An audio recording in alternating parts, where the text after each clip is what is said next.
Vanessa, Laker management, Buzz family, and those players that have played championship games for the Laker uniform. Will you stand up in this audience, you guys that have done that, and were teammates, some of you, with Kobe Bryant?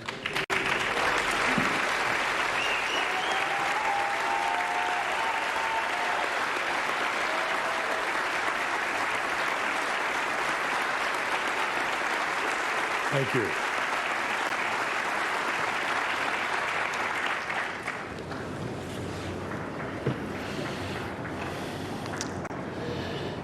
I had an initial talk when I came to the Laker organization, and Jerry West had provided a room for Kobe to meet with me. It was private prior to the ceremony, and he talked about the fact of how many hours he had watched the former team that I coached play basketball. And he was ready to step into that, and he was ready to win championships. He was 22.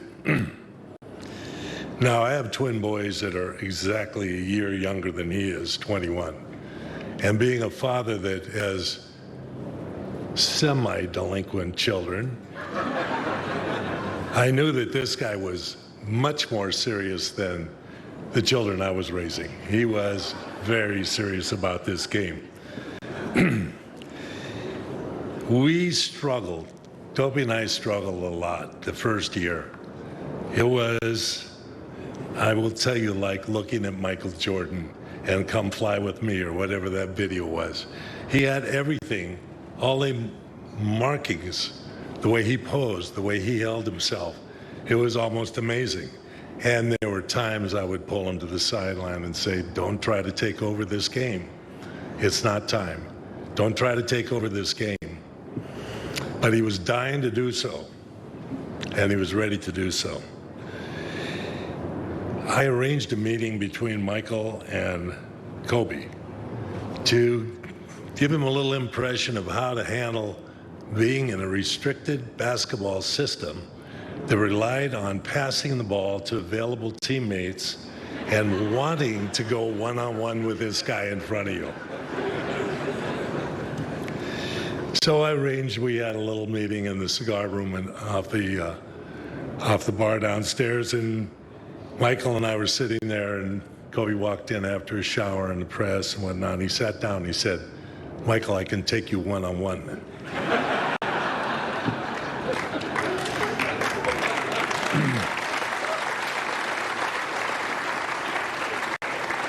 And Michael said, well, I think you might. I'm 37, you're 22, right? But that was part of his growing up years. And his teammates would come to me and say, you know, Kobe never goes out with us. He's always in his room, he's watching tape, he's doing this and that, but he's not really associating with us. And so I pulled him aside and I said, you want to be captain of the team someday, don't you? And he said, oh, I should be captain now. I said, Kobe, you don't associate with your teammates. You're separate and apart. Well, all they think about are girls and hubcaps and cars and whatever. I'm watching the game. It's a serious business for me. And that was how he was. We wondered, was this going to happen? Were there times, so many times, when I had to kind of pull him over to the sideline and say, not yet. It's not time yet. Go inside. Feed Shaq the ball. He'll get it to the open man. When we went into the playoffs, the answers were proven. You all remember various items that happened. One, the lob pass to Shaq in the 7th game of the Portland series that year. The Indiana series when he tore up an ankle in the 2nd game when Rose put his foot underneath him and he landed awkwardly and sprained his ankle. The 4th game in Indiana, he came off during an overtime and won the game for the team, and Shaq picked him up and carried him off the court and said, my little brother won the game for us today. And that's the making of a dynasty that happened those 3 years. And then there was a year of discontent. Shaq didn't get an operation. till the season started. And Kobe, who was serious about maybe winning 4 in a row, not 3 in a row, wasn't enough. He wanted 4 in a row. Kind of held it against him. I had to say, basketball is basketball. And you have to play the game with what you got and how you come to the understanding of what your team's going to be in this particular year. The 5th season, we went to the finals, 4th time in 5 years. Difficult year. Gary Payton, Karl Malone were on our team. Karl was injured. Horace Grant was injured in the finals, and we struggled and lost. Devastating loss. Most devastating thing that you can do as a coach is survive after a loss in the finals. I don't know if players feel the same way, but I'd had it happen both as a player and as a coach, so I know the intensity of it.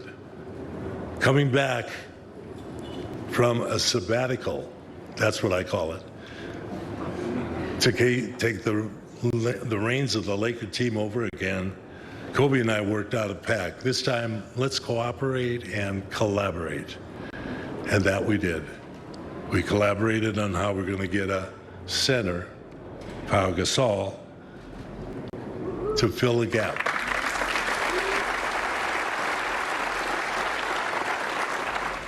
We collaborated on the players that were playing at a higher level and needed to have a boost or needed to have some kind of a charge put in them.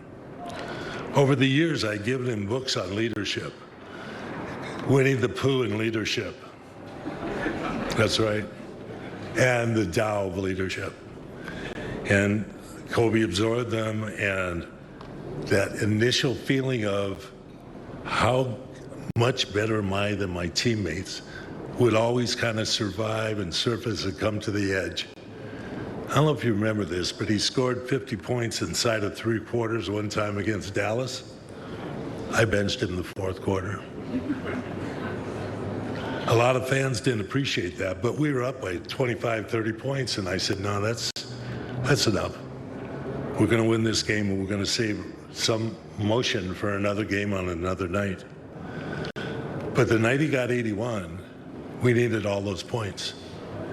They were running a zone against us, and we devised a little offensive system that would exaggerate Kobe having a one-on-one opportunity with either a power forward, a small forward, or Jalen Rose. He ate that up.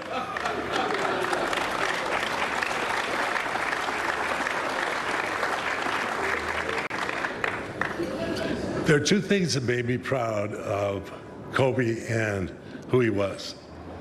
In the year of our discontentment, we had played a game on Tuesday night here in LA and flew up to Portland. Mardi Gras. I didn't know it was Mardi Gras till I got to Portland. The streets were still reveling with drunken young people at 3 in the morning. And we always had a kind of a statement about the NBA, bags at 2:30 or 3, about maybe 4. You might get in at 2:30 or 3 and maybe get to bed. The next morning we were staying in the Benson Hotel, and I was sitting in the lobby reading a paper at 9 o'clock in the morning, waiting for my staff to come down for our meeting before shoot around. And I got a tap on the shoulder. It was Kobe.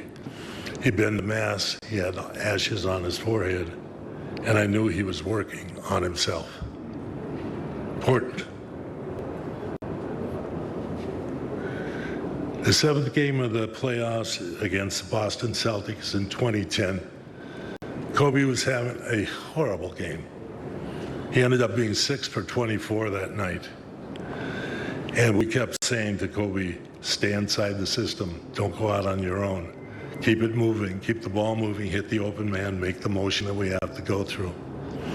He finally got into it. We won the game. Ronnie Artest hit a 3 down the stretch, which was big.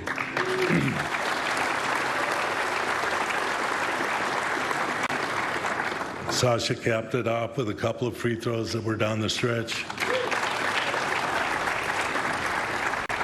and we celebrated a highly intense rivalry.